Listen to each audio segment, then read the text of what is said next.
I mean, I think it's Herbie.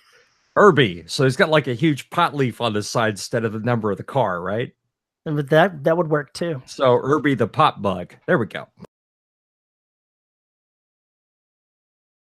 Howdy, folks, and welcome to episode 509 of the Dead Robot Society. I'm Paulie Cooley. Joining me today, Mr. Terry. Man, my internet sucks. Mixon. She's fine. My 509. Is anybody else? I mean, are you like did you become a Vaseline salesman? Are you smearing like all over your camera and talking over a tin can? I'm trying to remember who it was that did that to themselves, smearing themselves with Vaseline, maybe in belly button lint. I'm not sure. So, how's your writing going? Because your personal life is scaring the shit out of me right now. It was a role played by Burt Reynolds where he smeared himself with Vaseline and belly button lint that he stole out of, or dryer lint that he stole out of some woman's house. It was, I can't take credit for that one. Somebody else wrote that story. Oh, the brain damage of the 70s. I'm fine. I blew up Donna's computer, totally fried it. So it's at the shop finding out what exactly I broke. Yay! Well, yeah. Mission accomplished. Yeah, she didn't need to be on the damn internet anyway. I doubt she sees it that way. Probably not. I went to the audiologist today and they said my hearing is fine. I said, what? Uh-huh. Mm-hmm. I'm sure they've never heard that before. Yeah, no, I'm sure they've never heard the jokes about, cochlea and all sorts of other things. I'm sure they've never heard those. It is what it is. My wife's going to have to accept that, I just talk loud. You just talk loud? Mm-hmm. Uh-huh, I've never noticed. I'm sure you haven't. You're still like 50,000 decibels below Charlie Brown, though, so. Well, everyone is 50,000 decibels below Charlie Brown. He's a boisterous kind of fella. Gilbert Gottfried has a better volume control than Charlie Brown. I totally want to go ahead and take the video from one of the Aflac commercials and have Charlie Brown voice it. Aflac!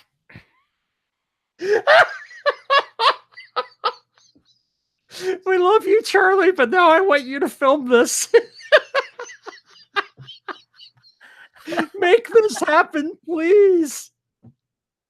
Oh, okay, Internet. You have your new mission now. Then he could go ahead and instead of, other than, having the Aflac thing, he could just totally fill it in with other things where he's explaining things. Yeah. So the writing's going well? Yeah, I finished the draft of a short story that I needed to get finished that was very challenging. And I'm about to start on another short story for the 5th Chris Kennedy anthology. So I'm looking forward to getting that done. I may even have time enough for another short story in the Empire universe for the book 4 through 6 bundle. And then I should be getting stuff from Glenn Stewart before too much longer as he finishes his current project and gets onto the next co-authored book. Cool. That's awesome. So I'm looking forward to that. Hidden Enemies is out and doing well. So I'm pleased with that. It's always a shock and a surprise for me when you throw it out in the wild and it doesn't drop like a stone. You keep waiting for that to happen. Been there, done that. Been there, done that. Let's see what else is going on. I think that's about it. I have to say that I'm enjoying using Scrivener in writing, getting the rolling screen. That's actually helpful. Yeah, I would imagine so. It's too damn bad my computer only has version 1 of Scrivener because they don't have a version 3 for Windows yet. Give it time. Give it time. So I can't write on one and use it in the other one, which is my problem because the Mac has version 3. Oh, right. Yeah. Different projects. Yeah. So yeah. I can't share the project between them and use it that way. So that's a challenge. I discovered that Microsoft Word on the Mac has a focus button where you can do the same sort of thing and black out the rest of the screen and just write. And I'm like, well, why doesn't the Windows version have this? This is stupid. That's a great feature. I refuse to say anything. Uh-huh. Because I don't use the product, so I have no idea. That's all I can say on that. That's all I am going to say. That's probably a good thing. Other than that, Probably. that's where I'm sitting at. I'm good. Yay! Other than my internet sucking. Other than your internet sucking, which is a constant. Well, I got hijacked. Literally or figuratively? Figuratively. I got hijacked by the day job.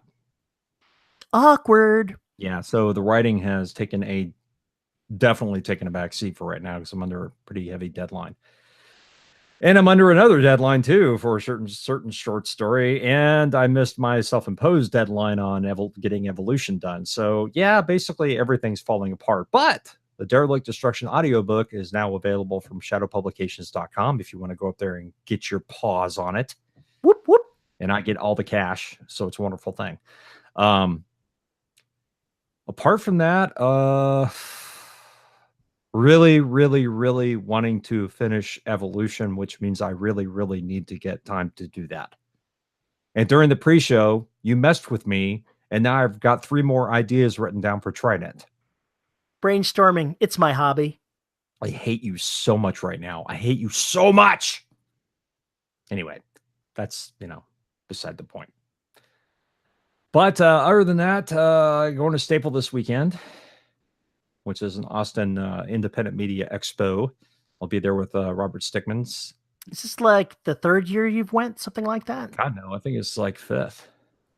I only remember the last 2 years. Maybe there's probably been more, but my memory sucks. Yeah. But I know that you've been going regularly to it. Yeah, I've been going there for quite a while. I get to hang out with Robert and see all the other weirdos in Austin and meet a bunch of people, have good conversations, and even occasionally sell a book.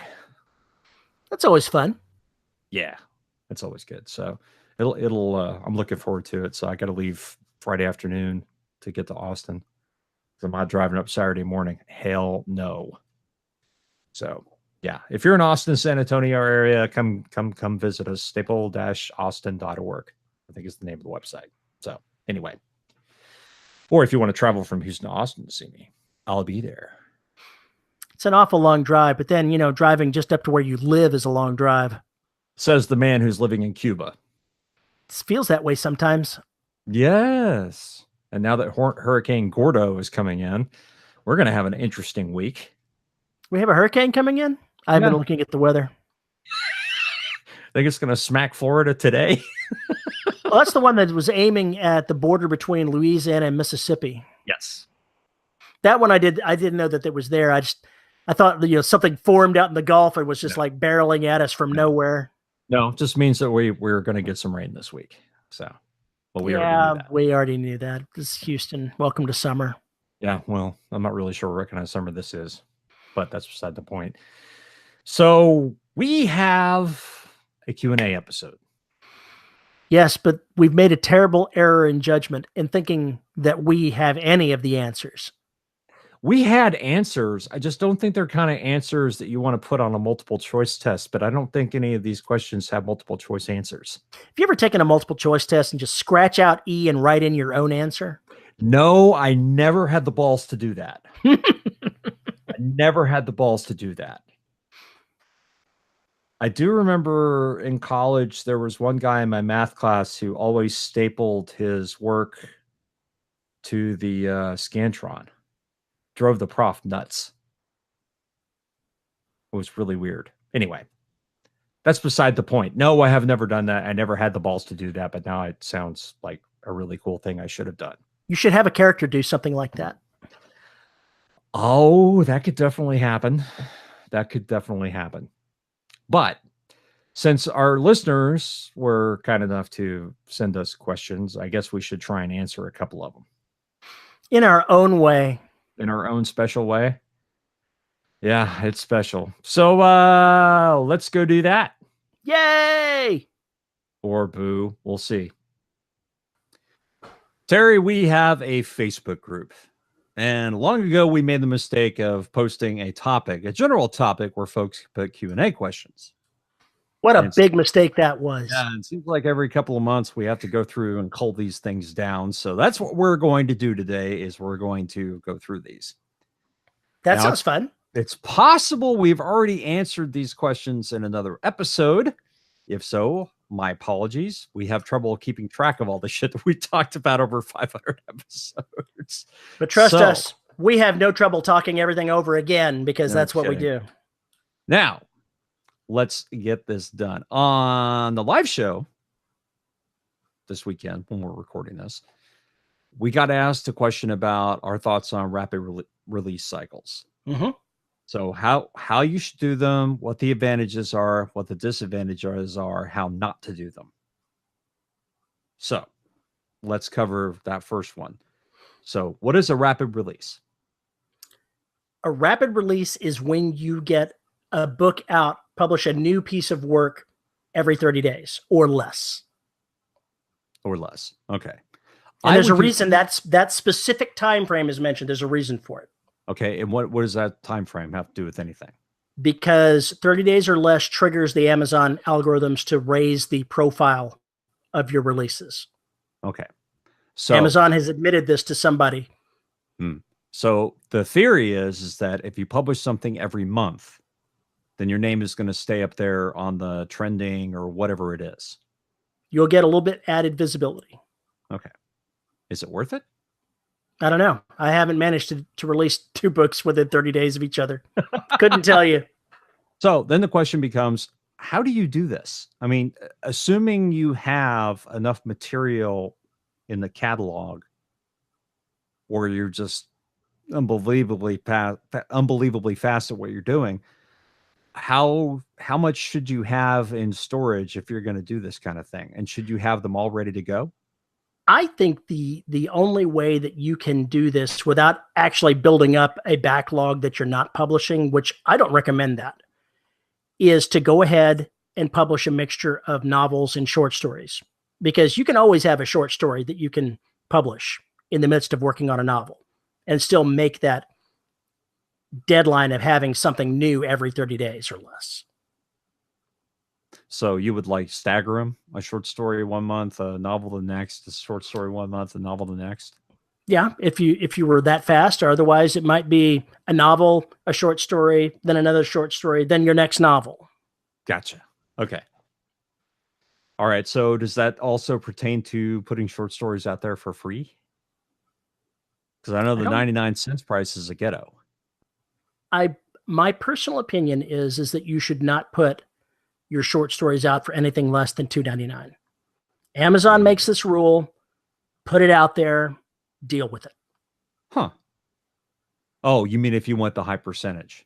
If you want to have better visibility and not be part of the ghetto, put it out for $2.99. Yes. And get the 70% royalty. Well, it's less about the amount of the royalty that you're getting off it. Your income from short stories on Amazon is going to be small, no matter what you do. But when you put something out for $2.99 or more, even though you are undoubtedly going to have somebody complain about the price of your short story, which, by the way, is less than half of what they pay for their cup of coffee when they go to Starbucks, and that takes them longer to finish that short story, and hopefully they enjoyed it as much. I lost myself in the middle of my rant. What was I talking about? Sorry. About the fact people should not complain about paying $2.99 for a short story. Other than the few people that are complaining about it, nobody's going to care. You're not going to sell a ton of them anyway. The people that are interested, they're going to buy them. A few people are going to complain, it's overpriced. Screw those guys. Just go ahead and publish it. If you're going to put short fiction out there, don't put it out there for free or 99 cents, because it's going to be, like you said, it's a ghetto. People will look at it and they will discard it simply because of the low price. There's a perceived value to having something $2.99 or more. And that makes people value it more when they buy it. And you shouldn't ignore that. Okay. So this branched off to a different topic. Doesn't it always? Terry's much more up on the marketing bullshit than I am, because, he's got helpers. I don't have helpers. I just keep my ear to the ground on that subject. Yeah, well, I've been ignoring it for obvious reasons. Drives me crazy. Nothing I do works, so fuck it. Anyway, that notwithstanding. Maybe you should keep your ear to the ground. I'm deaf, remember? You've got hearing aids now. What? What, Sonny? What? So do you have plans to actually do a rapid release cycle? Is that something you want to start doing? No, I have absolutely no plan to do so because I'm just not a short story guy. I do write short stories. I like writing short stories for anthologies, but it's not part of my master plan. I would much rather spend the time writing for the novels that I'm going to be creating. For me, the reason of writing short stories is to put in anthologies where there are other people that have an audience that might like those short stories and come look at me. It's not to make money off of the anthologies. It's to get visibility with new audiences. Gotcha. It's marketing. Yes. Those short stories are marketing. I don't count on any income from them. Somebody says, "Hey, would you like to be in this anthology? We've got this other author, A, B, C, and D, that have a big audience." Yes. The answer is yes. I would like to be in it. Okay. I don't know how to feel about this. In a perfect world,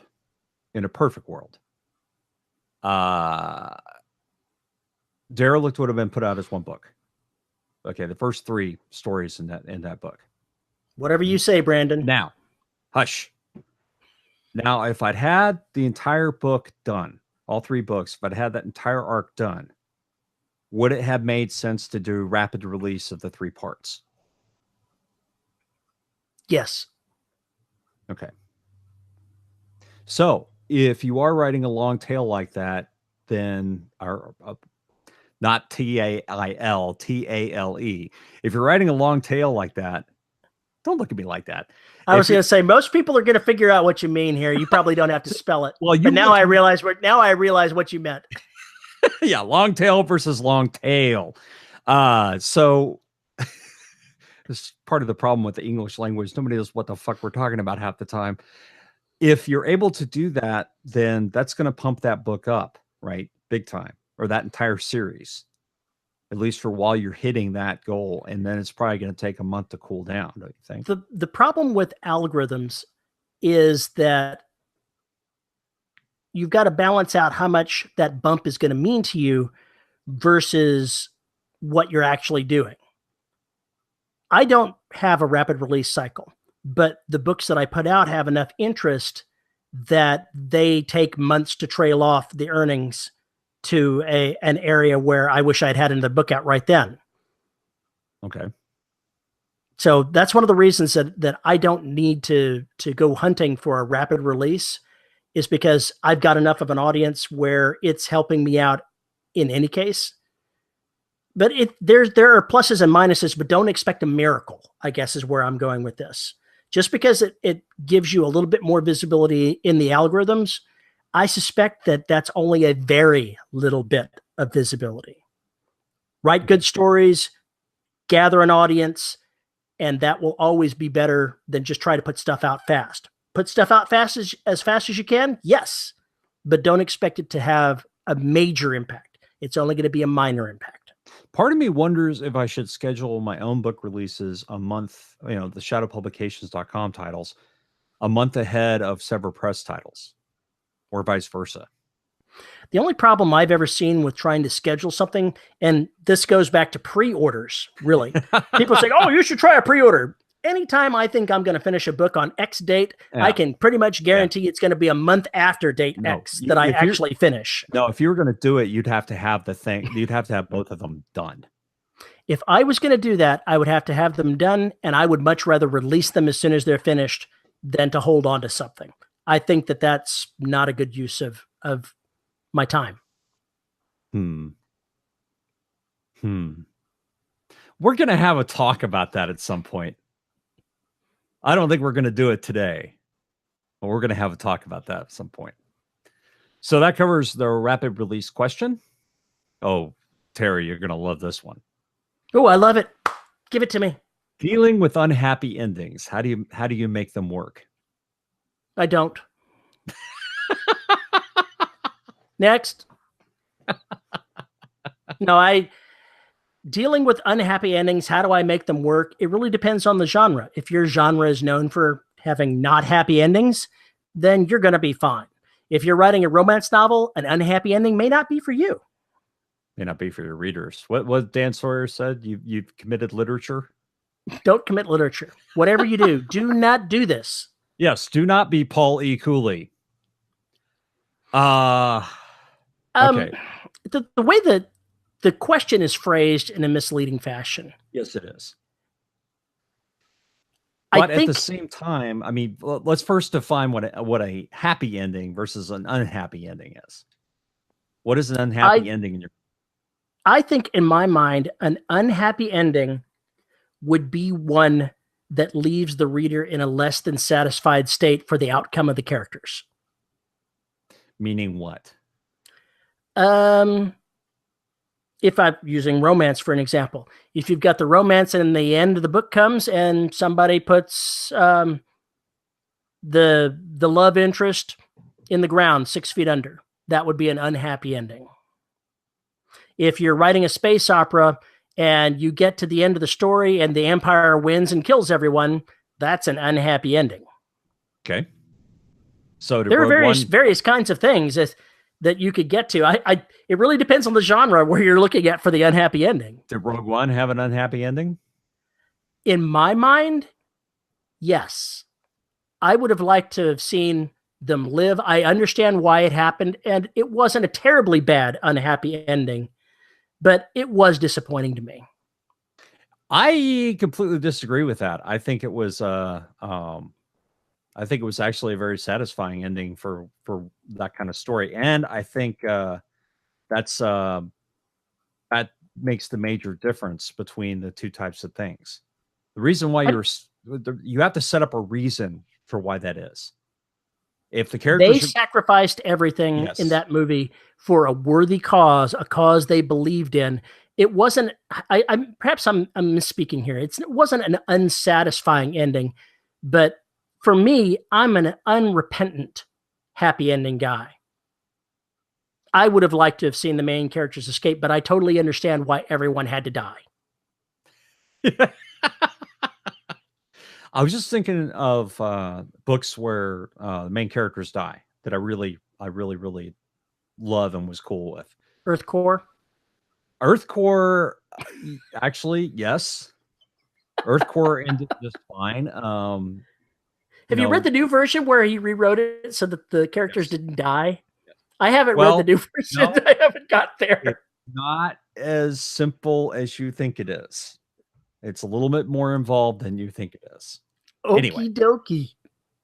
that not what it didn't change canon really, is what I'll say. Okay. That's that's just what I'm gonna say. Um, I think that one was good. Infected, Perry, you know, has what I'm not going to spoil it. The main character dies and the series goes on, and it does just fine because That's it's happened with a number of series. yes, it's explicable. It's very explicable, and you just have to make it work.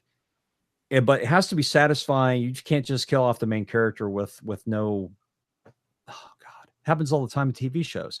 It's just like that they couldn't do a contract, so basically it's like, oh, so and so main character died, and there's no real narrative around. Oh, they're dead now, and everybody just kind of accepts it and moves on. It's got to be something. It's got to be something that haunts. It's got to be something that lingers, and it's got to be something that has profound effects on folks who are in the series. You know who I think of when you say it that way? Charlie Sheen and Two and a Half Men. Oh yeah, exactly. And I think they sort of did what they did on purpose, just to make it absolutely ridiculous. Because they knew it was. I mean, by that time, everybody knew what had happened. So it was just basically they were kind of winking at the audience, going, "Yeah, it's a shitty situation. What are we going to do? Um, Well, make more money." look at the current franchise that they have for Lethal Weapon, the television show. The one of the main actors that was very popular on that show did something that got himself fired. So they're having to replace a named character with a different actor. I have no idea how that's going to work out in the end. Not very well. So yeah, this is Bob's cousin. Well, they're not taking even. the No, same it's not place. even going to be that. They're not going to replace my. If you're familiar with the Lethal Weapon franchise, you've got Danny Glover's character and you've got Mel Gibson's character. Right. And the guy I think that played Mel Gibson's character went nuts and got himself fired from the show, they're not going to go ahead and replace the guy by name. It's going to be another actor. It'll be like the soap operas. The part of such and such is now being played by Bob. That's how it's going to be. Or James. I mean, this happened all the time in soap operas because they've been around for 60 years, and eventually somebody has to go away. And so they just start the show with a little announcer saying the part of such and such will now be played by this. And the child that was 4 years old is now 10. Thank you. Yeah. And then if you miss the day, you're like, who is this guy? And this is the same kind of thing with James Bond. The actors changed. Nobody says a damn thing. You know, it just, because it's all about the mythos. It has nothing to do about canon. It can be done. It can be done. The unhappy ending side, if the main character is going out, they need to go out with a bang, not a whimper. There has to be something compelling about what they did. Maybe it's a sacrifice. It usually is that they either intentionally or unintentionally take the proverbial bullet for someone or something. That's Rogue One all over. So that's usually the best unhappy ending that you can have, is if the character does something like that. Now, that said, there are plenty of movies where at the end, what happens to the main character is basically you leave the story with them absolutely in hell. There are lots of movies like that. They work just fine. Some of the work of Clive Barker and etc. that works out because they know how to do it. Is that something more prone for horror than any other genre? Horror and drama, but any kind of suspense. Think of all the suspense movies, not just horror, that have that kind of ending to them. Examples, because I'm not coming up with any. Postman Always Rings Twice. Haven't seen it. Oh, for fuck's sake. Let's see. Maybe there's a reason. You probably don't even need to name them because I probably haven't seen them. There's a reason why I haven't seen them. The most recent one I can think of is Hereditary. I didn't even know that one. Yeah, well, you wouldn't. Oh, wait a minute. Yes, I do. I remember seeing the trailers for it. I do remember which one that is. It's not even about what it thinks it's about. It's a really interesting flick. Oh, there was that one with the guy in the bunker, Cloverfield. I haven't seen that one. I've seen the original Cloverfield, but I haven't seen 10 Cloverfield Lane, which is what you're talking about. Yeah. I've heard bits and pieces since it's not a movie that I was going to go see. Its ending is not exactly what you thought it was either. And it's not exactly a happy ending for anybody involved either. It's funny because what I did with Closet Treats, where I ended it, I pissed off a lot of people because they did want a happy resolution. It wasn't going to happen.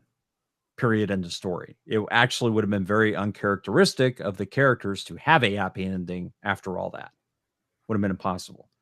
But I also needed to keep them in storage.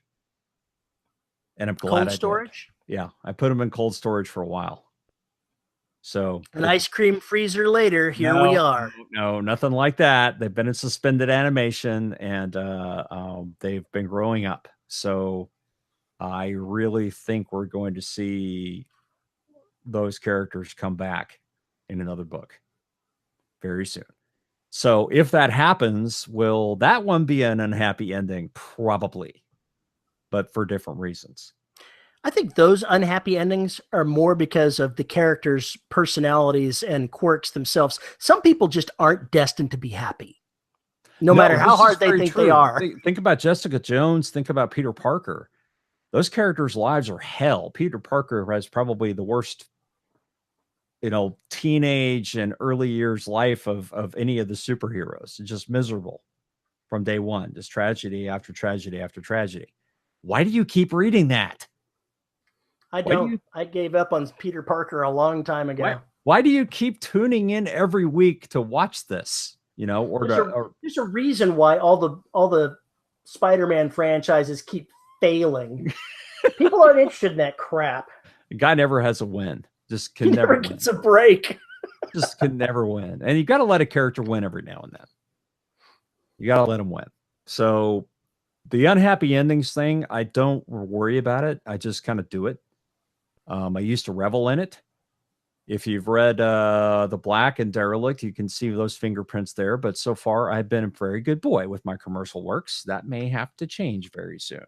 So there's a way to do it, and it just depends on what the story is. But I would go find some books that have these unhappy endings. And some of those unhappy endings will be the main characters realize there's something that they didn't realize they were. How many stories do you see where the person ends up being the killer? The person who's the eyes, story, they get amnesia or anything like that, where they end up actually being the killer they're looking for. I read a single book where the author went ahead and had the point of view character be the murderer. And it wasn't amnesia, it wasn't anything else. It just was something that they threw in at the end of the book, and it totally ruined it. Agatha Christie did that in the original 10 Little Indians. The problem is when you're seeing something solely through the eyes of one character and they see all this evidence and no thought of their own guilt percolates up, even though they know that they're the person that did it, then that's robbing the reader when you get to the end. Yeah, it is. It is the bait and switch in a big, big way. And that's why it's problematic. And that's why you should avoid it in mysteries, certainly. It's one thing to have a tertiary character who's very, very, or not even tertiary, secondary character who is the killer. Who's part not of a point of view. You can have them. You can have the person standing right next to your point of view character, helping them every step along the way, turn out to be the bad guy. But you can't have the guy whose eyes you're looking through, whose thoughts you're seeing, be the bad guy without seeing that thought in them. You can't hide that. That's not fair to the reader. The only way they make that work is with multiple personality disorder.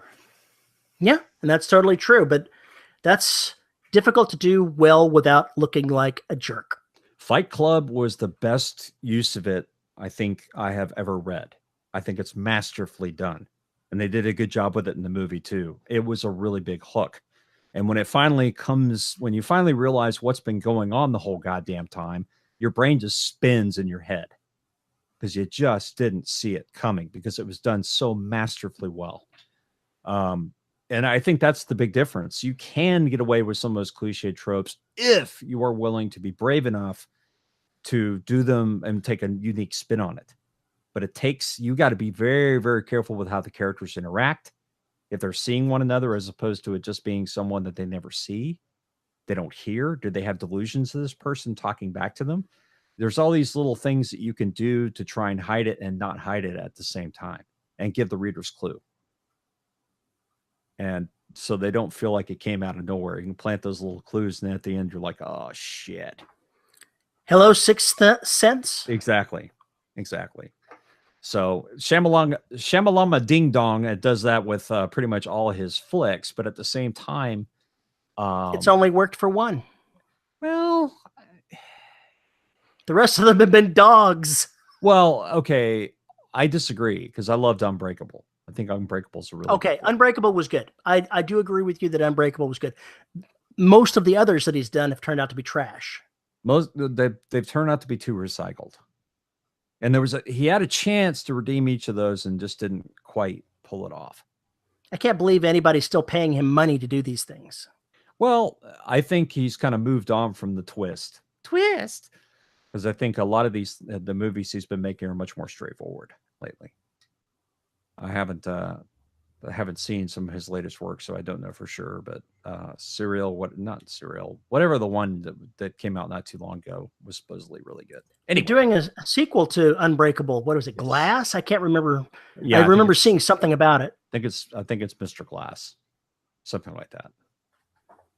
Yeah, it's gonna be interesting. What's it been 20 something years to see those two chumps on the screen again together? It's been a long time. I don't know if it's been 20 years, but it's been a long time. I can't remember when that movie was made. Anyway, yeah, that'll be fun to watch. How are they going to make a Samuel? Well, Samuel L. Jackson is sort of timeless, but Bruce Willis not so much. I saw him in a celebrity roast just a while back. He still pretty much looks like himself. I don't know. There's some more lines there than there were before. There maybe he has sure. really good makeup crew. He's an older him, but he's still him. An older him, but still him. All right, so hopefully that answers the unhappy ending thing. And now this is kind of fun. How do you make a story longer? We talked about how you make a story shorter. How do you make a story longer? In other words, you want to stop writing novellas and short stories, you know, move on to something big or bigger. You want to tackle something larger. How do you learn to making make something stories longer is to add scope, add complexity, and to potentially add characters and subplots. Those are the things you can do to make a story longer. I've never had a problem making stories longer because no matter what length I think I'm writing at, I'd always end up adding 10%. I can't seem to stop myself because I'll get to near the end and I'll go, ooh, it would be cool if I did this, and twist things around a little bit. And then I have to play catch up with myself. Right. Basically, when you write a story, whether it's a short story or a long novel, there's always the ability to get to the 3/4 mark and introduce the man with the gun, the thing that changes everything. And then you have to bring the story screeching in a turn and going towards what you have as your ending now. You can add a character, you can add a subplot. Any of those things will increase the length of your story. And also removing those things can shorten a story if that's what you're really needing to do. I say to Paul, the man with 5,000 characters. Hey, I cut it down really to two POV characters for Evolution, and it's still gonna be a big book. It's still gonna be a big book. All poking aside, that's the key to making a longer book, is to add something. It depends on what kind of story you're writing, but here's my suggestion. If you think about a quest, like these RPG games, you have your ultimate goal. And along to that ultimate goal, you have to do all this bullshit, go through the Shire and end up in Elf Kingdom, and side quests. All sorts of S&M happens, and then you go where you got to go. And yes, I'm glad you didn't say BDSM happens. All the little side quests where it's like, oh, we need to go get this thing that's going to help us do this other thing that we need to do this with. So it's like this huge complication. It's Tom Sawyer whitewashing the fence. You can think of it like that. Or it's like the guy when you're hunting the aliens, he goes, we need a bigger gun. Yeah, we need a bigger gun. We need a bigger gun. That's one way of telling the story. So, and that's how, if you think about it, a lot of investigation shows are exactly that. Because what it is basically they know what the end goal is to find out what caused this, but it's not a straight line from beginning to end. You have all these circuitous things that are happening simultaneously in some cases to get to that end. Do you want to chronicle them? If you want to find out what everybody's up to and how they change, or characters have to split off to go do different things, then you have plenty of opportunity to add complexity in the plot to do that. The other way of doing it, if you're on a more narrow is not the right word. If you want to do something a little more linear, then the side quests don't branch. So it's straight up, we get ourselves to what our target is. That's one part of the story. Then we learn about the characters there, and then we do our first fight, get out of that, go to the second fight. That's another way to do it. Each one gets bigger as you go to the end. That's also how you add the complexity and plot complications to keep your characters busy. I would add in that your plot complications don't actually have to be related to your main threat of the novel. No. Let's pick a mystery, for example. You've got an investigator hunting down a murderer. His side problem might be that his mother-in-law has arrived in town, and the chaos that is going to introduce into his personal life, which has nothing to do with finding the murderer. But it distracts the character from being able to complete his work in a timely fashion because of the complications the side plot adds to his work life. On the better part of that is you get a real chance to spend some time with the character and see what their normal life is like. This is my normal hell. This is my normal hell. Let's go back. And there's a reason why I work 22 hours a day. Have you seen where I live? One of those situations, you get a chance to spend time with the character. And I like that better because I have a chance to get to know them. And I guess that's why I'm not really into a lot of the action books, is because they just don't spend enough time with the characters. They're kind of disposable stories in my brain. But I love it when you have a chance to, somebody's taking a shower and thinking about all the crazy shit that's going on, or, whatever else is in the house. I want to deal with that because I want you to understand who this person is. And that's another way to eat up some time and give the reader some time to breathe between disasters. Everybody needs some breathing room. I need you to introduce a character in one of your novels that lives next door to your regular protagonist, that sings in the shower, but he's actually an opera singer. Oh no. So you're like, what the fuck is going on over there?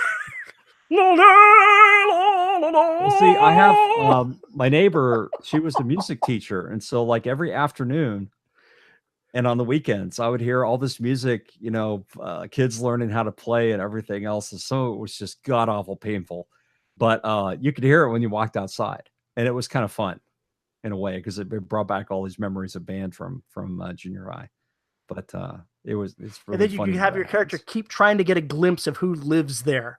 Who is that is singing who in is there? That person?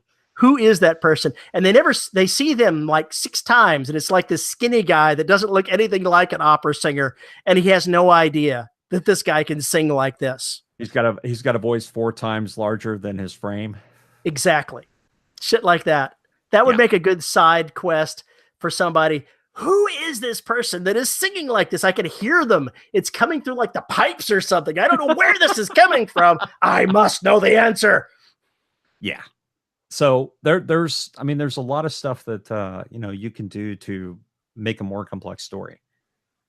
A lot of folks who read Tattoo complained it was too short, but it was the story I wanted to tell. And as I've said before, I could have added all this investigation nonsense to it, but it wouldn't have had the same rapid fire punch in the guts. It would have drawn it out a long way. And I wasn't interested in keeping that story going that long. So that's why I did what it was. It was what it was. It didn't need to be longer. So, and another question I have for you, person who asked this question, why do you feel like you need longer books? The story is as long as the story is, and it needs to be. If you're trying to cram length in there just to get length, I think you're doing it wrong. Some places that you're submitting to have certain length requirements. For example, a number of the anthologies that I write for, they're looking for between 7,000 and 10,000 words. Right. So obviously you've got to add at least enough subplotting and enough things to do to keep the people in to make it a reasonable. If you're going to write a story that's not a short story, there's going to be a certain minimum level of complexity of the things they're trying to do to hit novel length. But that's a big window. That's a big window when you're hitting novel length. You don't have to aim for 80,000 words. It might be 60,000 words. It might be 100,000 words. It might be, I don't know, Brandon Sanderson length. Who knows? That's a big window that you're aiming for there. Don't try to be too picky when you're aiming for that window. The Hugos say 50,000 or up is a novel. So that's Hugos is Worldcon? Yeah, I think so. I know that the Science Fiction and Fantasy Writers of America list a novel as 40,000 words and longer. Okay. The Hugo is typically the standard that people go with because it was the standard that was out there the longest. At least that's what I read. Anyway. Could very well be. Yeah. So novellas actually don't really have a lot of headspace either, if you go by that mark. Because you have short. Know what a novella versus a novelette versus a short story. That's all very vague to them. Yeah, they don't give a crap. Short story is over, or novelette's between 7,500 and 20,000 words, and then novella goes from 20 grand to 50, something like that. Even though it may not fit anybody else's definition of, I think anything that is less than 10,000 words is probably a short story. If it's less than 1,000 words, you're talking flash fiction. If you're between 10,000 and 40,000, you've got a short novel, or maybe 10,000 is too short for a short novel, but you can have a short novel and a novella. Fuck it. Just write the goddamn story. Holy cow. If you don't find the complexity pretty organically and you're trying to force it, then I don't think the story needs it. That's the big tell that it doesn't need to be any longer, is when this particular thing that would make it longer doesn't contribute anything. If you're writing a story and things are going too easily for your character, make them harder. Take something simple. They need to get from A to B and their car gets stolen. Well, why was the car stolen? That adds another branch to this whole thing. Is okay. Or better yet, somebody stole the car and in the trunk is something that they have to get back. Right. They got to get that back. So that adds a level of, I can't just let the car go. I've got to actually get it. Right. So I have a crystal that will stop the demon. It's in the back front seat of my car and somebody stole my car. Oh, shit. So it sounds like the kind of thing that would happen in Dresden. Anyway, like anybody would steal that rattle trap piece of shit. The, God, his car. Oh, I don't think his car exists anymore. They blew up his apartment. I'm not sure his car actually exists anymore. Well, it was a steaming pile of crap held together with baling wire. I hear Peace Talks is actually coming out later this year. So I'm looking to see where they pick that up because I'm sure that everything's going to go smoothly. Yeah, I'm sure. Is this between the three houses? This is the Peace Talks in the Vampire War. Yeah. Okay. So red, white, and which black. I'm sure it'll all go smoothly. Yeah. Anyway, the point is that there's a billion different ways to give them side trips and give your reader a chance to get to know them before you just uncork the absolute madness. But if they don't fit organically, then it will just ruin the book. So don't force it. That's our advice. For what it's worth. For what it's worth. Somebody wanted to know about the adverb rule. Terry, what are your thoughts on adverbs? I think if you're worried about having adverbs in your stories, you need to stop. Stop worrying about it. Write your story in your own voice, adverbs and all. Don't worry about what's in there as far as adverbs. Just write the frickin' thing. Now, here's Paul going to get pedantic. The reason why there is an adverb rule is because it distracts the fuck out of your reader. It distracts Paul. No. Listen, we're not calling it an adverb rule. We're calling it adverb abuse. In other words, use it sparingly. It's like anything else. Have you read my work? Unfortunately. Do you think that I am an adverb abuser? I'd have to go back. I haven't looked at your stuff in a while. I don't remember. This is interesting to say there because I'm not looking for a specific answer. How you feel about it after the fact tells me that whatever level of adverb I have in there is perfectly fine because you didn't even notice. Right. And that's the thing. And I can guarantee that I use adverbs. And so do I. But again, it is how much do you put in there? Terry will say never do this, but if you're going to put a semicolon or you're going to use a semicolon, don't use it in every fucking paragraph. I can agree with that. That's because, you don't want to leave a turd laying every inch along the sidewalk. So, she said longingly, he said sporadically, whatever. There's better ways to say it. If you keep repeating that word over and over again, it completely loses effect. I don't use adverbs in the way of she did something this way. It's more along the lines of usually something very bad happened instead of something horrendous happened. Something very bad happened? Where's an adverb in there? Oh, okay. Well, I'm just terrible with adverbs. Maybe I don't use them at all. Longingly. I don't go searching for ly words. I think I've trained myself to get out of them because it just sounds so horrible to my ears. Now I'm going to have to go look and see how many ly words I have in my last novel. Anyway, It is okay to use them every now and then. The problem with them is that they're not descriptive. They're really not. And if you have too many of them together, read it aloud. You will understand what I'm talking about. It will sound stupid. So, but I'm just telling you that right now. But yes, you can use adverbs. There are better ways to do it. Don't listen to Paul. Don't listen to Paul. Don't listen to Paul. That's my opinion. There's going to be plenty of people out there who say I'm crazy, you being one of them, but that's just my opinion. From a nuts and bolts standpoint, don't abuse it. That's all I'm going to say. I'm done with it. I'm done with this topic. You obviously don't give a shit. Terry's ignoring me. He's now doing searches to see how often he abuses adverbs. ly space matches one of 1,185. Yeah. In a 90 some odd thousand word novel. But most of them aren't adverbs. It's words like mostly, likely. Correct. Things like that. Correct. That makes a big difference. So, anyway, that topic's closed. Because Terry's insane. Let's see. Where's the next one? If you're, I'm going to say this as you're looking for the next question. If you are worried about the grammar of your story, you shouldn't be. You write it in your own voice. If you use that as your language, so be it. It is your voice. Screw the doubters. I disagree. I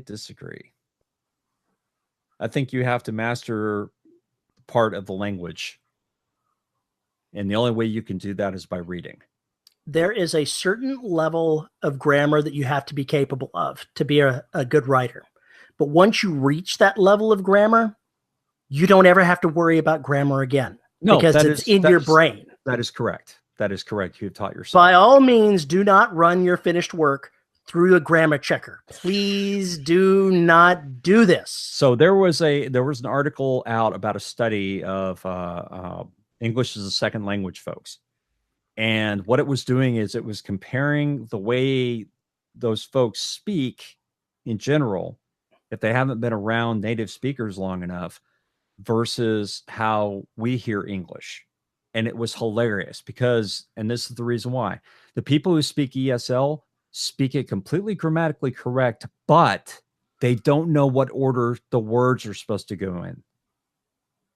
So you can take a simple English phrase and make it awkward as hell and still grammatically correct.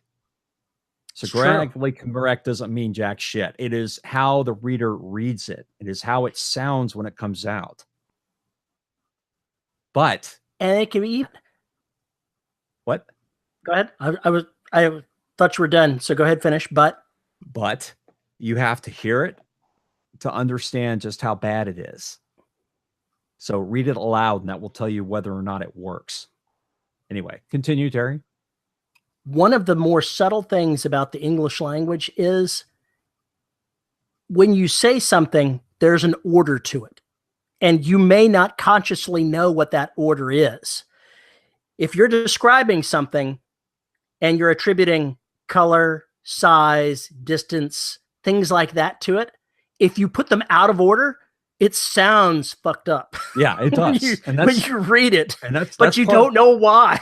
But there's an order to it. That's part of what I'm talking about. There is a logical order in our heads that things are supposed to follow. And if they don't, they confuse the crap out of us. Which there's a big green smelly bug sitting on your counter. If you change those around, it starts sounding odd. Yeah. Yes. There are ways to do it. So speak it aloud. If it sounds funny to your ear and you didn't intend it to, then you got a problem. So, but don't necessarily write it the way people would say it. Don't use your grammar checker. Check spelling, turn grammar off. In some cases, turn off spelling too. I turn off spelling when I'm writing. Yes. Because it's distracting. I don't want to know about spelling when I'm writing. I want to check my spelling when I'm done. I'm still hoping that one of these days I'll actually be able to type the word silhouette correctly. Bullshit. I call bullshit. I think at some point in my life, I will learn how to spell silhouette. He's a little silhouette of a man. Scaramouche, Scaramouche, will you do the fandango? No? In other news,